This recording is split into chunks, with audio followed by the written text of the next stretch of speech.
Hello students and welcome back to channel Siraj Shaikh the study. आज income of house property का lecture number 3 होगा, जिसे हम कवर करेंगे नए points of income of house property. Start करेंगे आज का क्लास।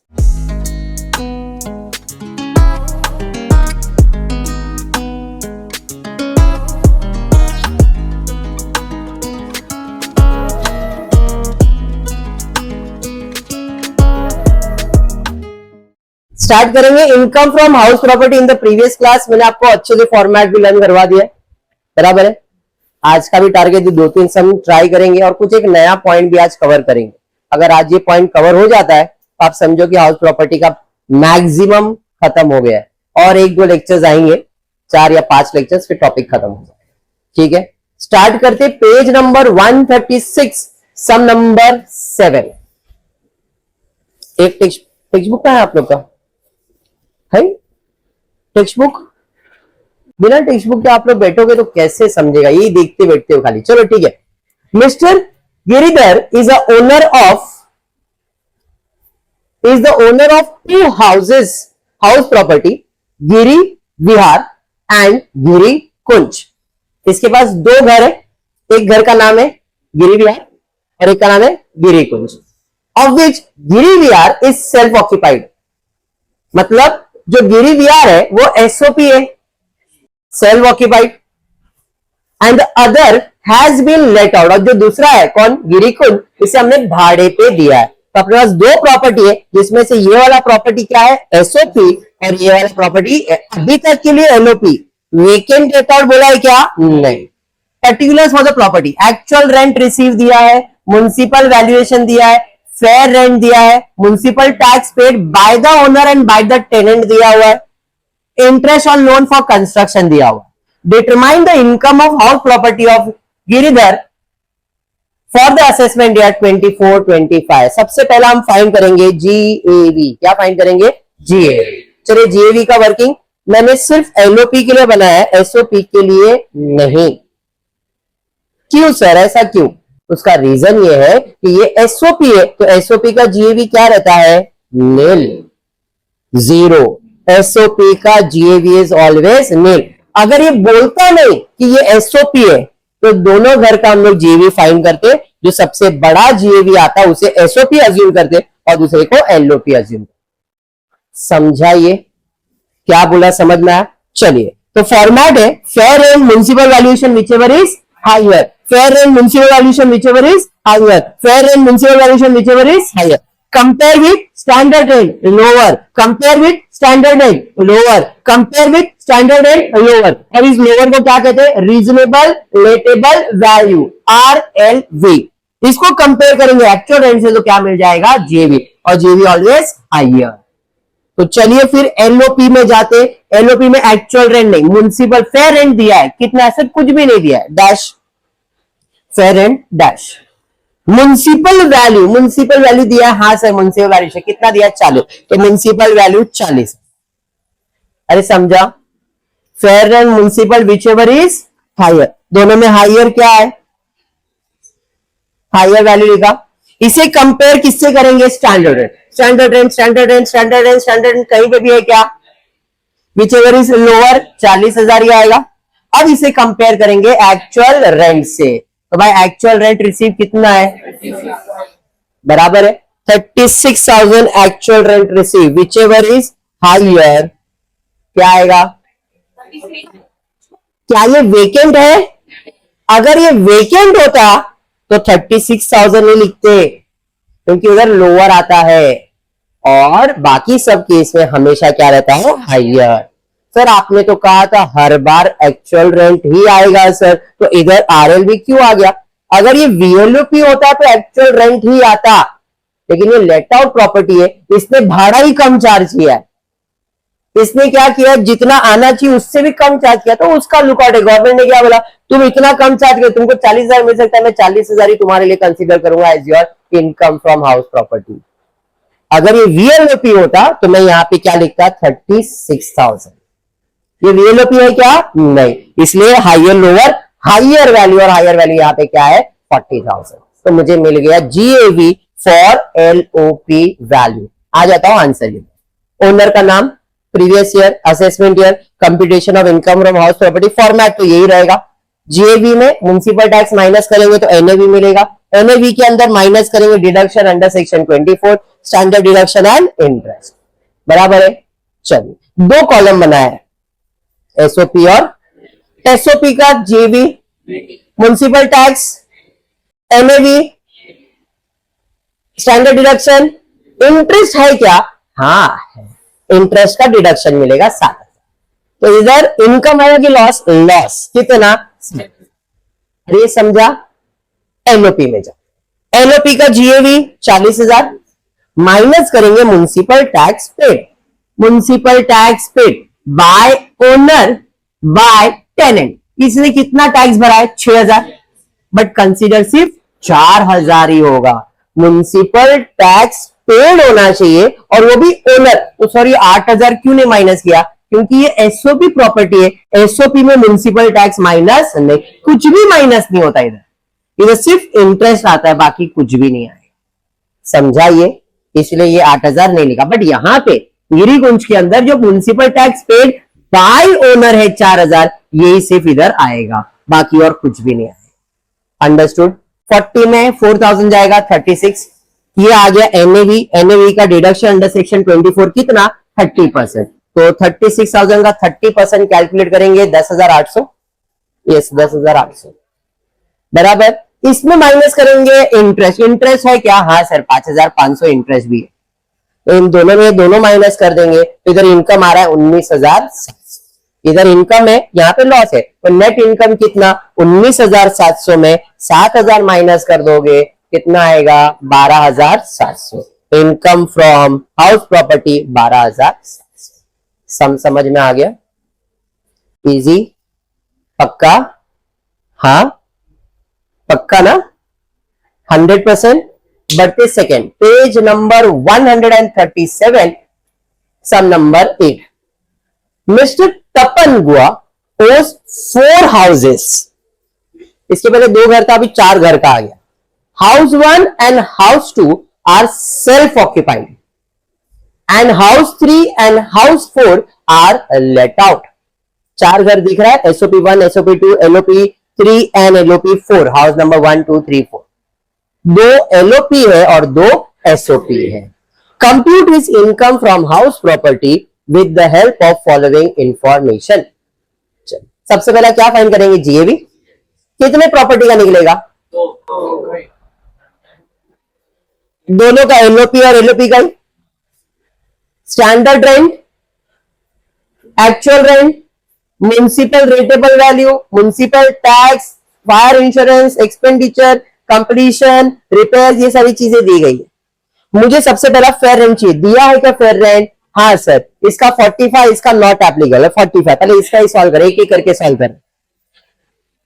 प्रिंटिंग मिस्टेक 25 ही है, कहां 25? अच्छा स्टैंडर्ड रेंट देख लिया मैंने, कोई नहीं। फेयर रेंट कितना है? 25, तो फेयर रेंट 25। म्युनिसिपल वैल्यू दिया है, म्युनिसिपल रेटेबल वैल्यू कितना है? 30,000, whichever is higher. Compare with standard rent 45, whichever is lower 30,000। Compare with actual rent 40,000, whichever is higher.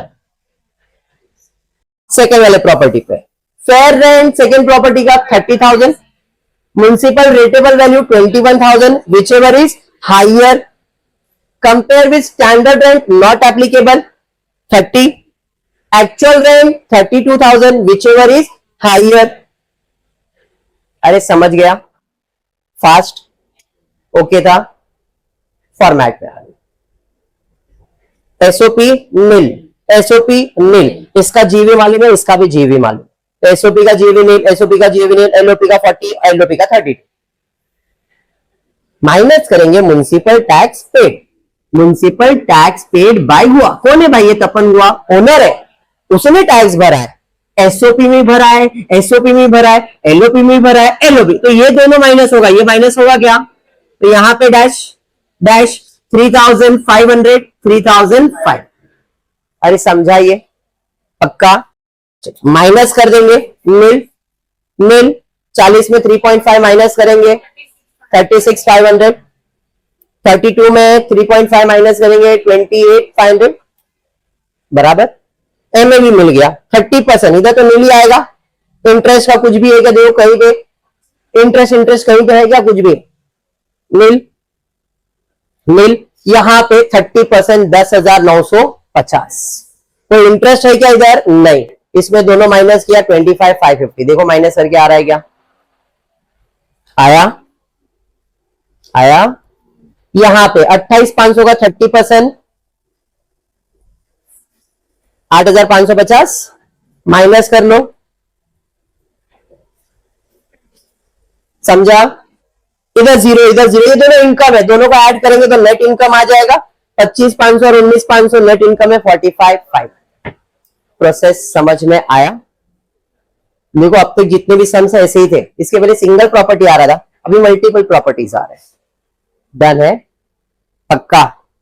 चलिए बढ़ेंगे next sum, textbook page 114, sum number 9। Mister Mehra owns a house at Delhi which is let out. Mehra है owner, house at Delhi which is let out. Fair rent of the house is 24,000 whereas actual rent received is 30,000. Fair rent दिया है, actual rent दिया है. He also received 10,000 from the tenant for charges toward leave, generator, securities. 10,000 रुपए मिला ये सब चीजों का भी, तो क्या ये इनकम हुआ क्या, नहीं। आगे, he makes the following expenditure in respect of the house property. क्या क्या खर्चा कर रहा है, municipal tax paid bye Mehra, fire insurance, collection charges, repairing, land revenue, ground rent, ये सारी चीजें कर रहा हूं। Interest on borrowed capital during the previous year उसने इंटरेस्ट पे किया है 4,000 रुपए। Fund borrowed on April 1st 2020, मैं एकदम एम्फसाइज करके ये चीज के ऊपर फोकस कर रहा हूं। फंड बोरोड ऑन 1st अप्रैल 2020, क्यों, क्योंकि लोन अभी लिया ऐसा लग रहा है 2020 मैं कौन से साल में चल रहा हूं, 2024-25 मेरा असेसमेंट ईयर और प्रीवियस ईयर मेरा है 23-24 और 2020 तो आसपास ही दिख रहा है, आसपास दिख रहा है, मतलब कुछ तो कनेक्शन है। और कनेक्शन क्या है कि ये जो लोन है ये अभी 5 साल के अंदर ही लिया है। तो मैंने आपको पिछले लेक्चर में बताया था, अगर लोन विद इन 5 इयर्स है, पिछले 5 साल के अंदर अगर लोन लेता है तो उसे हम लोग कुछ बेनिफिट भी देते हैं, और आज वो चीज सीखने वाले। This is the last point for house property, ठीक है। इस पे एक सम आज ले रहा हूं, कल और 2-3 सम लूंगा, कंसेप्ट क्लियर कर। तो जरा ध्यान से ये देखना कि उसने 1 अप्रैल 2020 को 40,000 का लोन लिया और 10% उससे ब्याज भरना है। Were use for construction of the house which was completed on 31 March 24। उसने कंस्ट्रक्शन के लिए लोन लिया था, घर उसका कंस्ट्रक्शन हो रहा है और कंस्ट्रक्शन 2024 में कंप्लीट हुआ है, 31 मार्च 2024 में कंप्लीट हुआ है, मतलब अपने प्रीवियस ईयर में ही कंप्लीट हुआ है। तो क्या उस घर में वो रह रहा रहेगा क्या, लेकिन ब्याज तो भर रहा है। अब जब ब्याज भर रहा है मतलब पहले ही ब्याज भर रहा है, प्री एक्विजिशन, रहने के पहले ही ब्याज भर रहा है, तो उसे हम लोग क्या देंगे, बेनिफिट देंगे, इंटरेस्ट। बात समझ में आया। इस पॉइंट से समझ में आया कि उसने जो लोन लिया है वो कंस्ट्रक्शन का पर्पस के लिए लिया है और अभी 5 साल पहले लिया, तो हम उसे बेनिफिट देने वाले हैं। डन है। आगे, compute the income earn by Mehra from his let out house property during the assessment.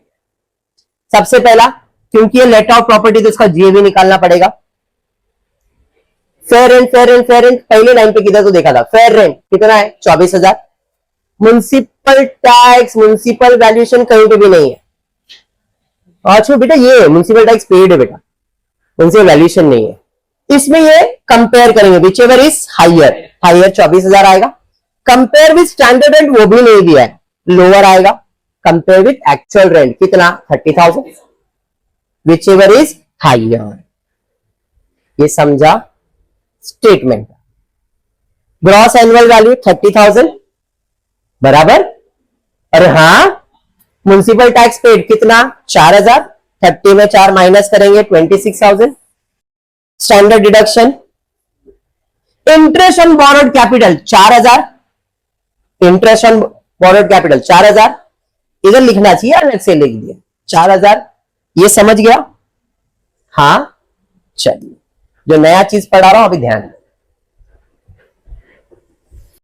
ये करने के बाद आपको एक वर्किंग प्रिपेयर करना, calculation of pre acquisition interest. अभी एक फॉर्मेट है, लर्न करो करो, नहीं करना है तो समझ लो। सबसे पहला ढूंढो लोन कितने का लिया है। 40,000 रुपए का लोन लिया, कितने परसेंट ब्याज पे? 10% पर, मतलब मुझे 10% एक साल का ब्याज भरना है, तो लोन का अमाउंट है 40,000, 10% के हिसाब से। लोन टेकन, कब लोन लिया है, इसका डेट 1 अप्रैल 2020। फिर कंस्ट्रक्शन या रिपेयर कब कंप्लीट हुआ,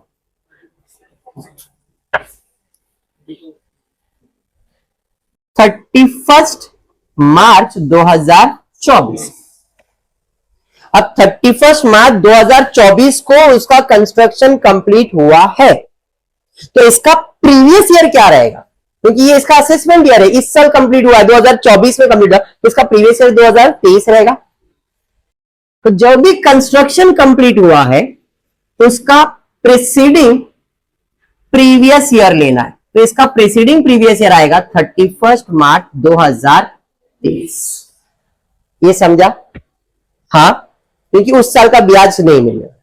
अब 2020 से लेके 2023 तक कितने मंथ्स है, कितने मंथ्स है? अप्रैल 2020 से मार्च 2021 तक 12 महीना।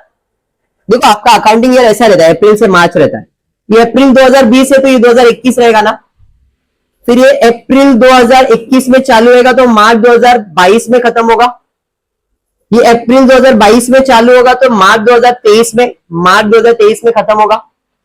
12 महीना, 12 महीना टोटल कितने मंथ्स के लिए ब्याज लिया, या तो फिर 3, ये इंपॉर्टेंट, आपको कैलकुलेशन मालूम है। आपको मैं बोलूंगा calculate interest on 40,000 at the rate 10%, कितना आएगा बोलो, बट वो एक साल। ये फॉर्मेट क्यों बना है, देखने के लिए कि आपने कितने साल का ब्याज भर दिया है, आपने कितने साल का ब्याज भर दिया है।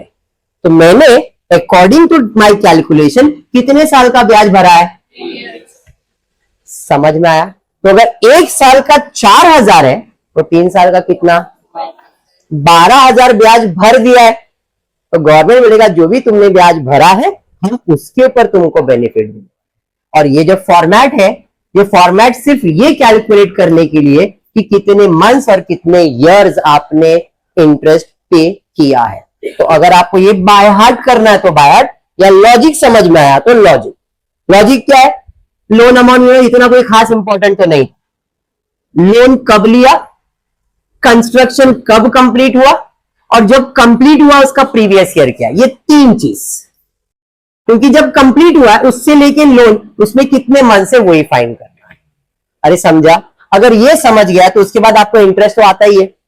Loan amount, date of loan taken, date of construction या loan paid, whichever is earlier, end of preceding, end of previous preceding to C. Preceding to C मतलब ये, इसका प्रीवियस ईयर क्या है वो। फिर पीरियड ऑफ लोन मतलब D minus B, D minus वही मंथ का कैलकुलेशन। ये टेक्स्ट बुक का फॉर्मेट है, मैंने मेरे फॉर्मेट को एक्सप्लेन, ठीक है? और ये समझा? उसके बाद आप क्या कैलकुलेट करोगे, रेट ऑफ इंटरेस्ट या इंटरेस्ट कैलकुलेट करोगे, सब एक साथ कैलकुलेट हो गया। चलो, आपने लोन कितने का लिया था, लोन कभी लिया था, देख लो 1 अप्रैल को लिया था। कंस्ट्रक्शन कभी कंप्लीट हुआ, इसका प्रीवियस ईयर 2023 ना।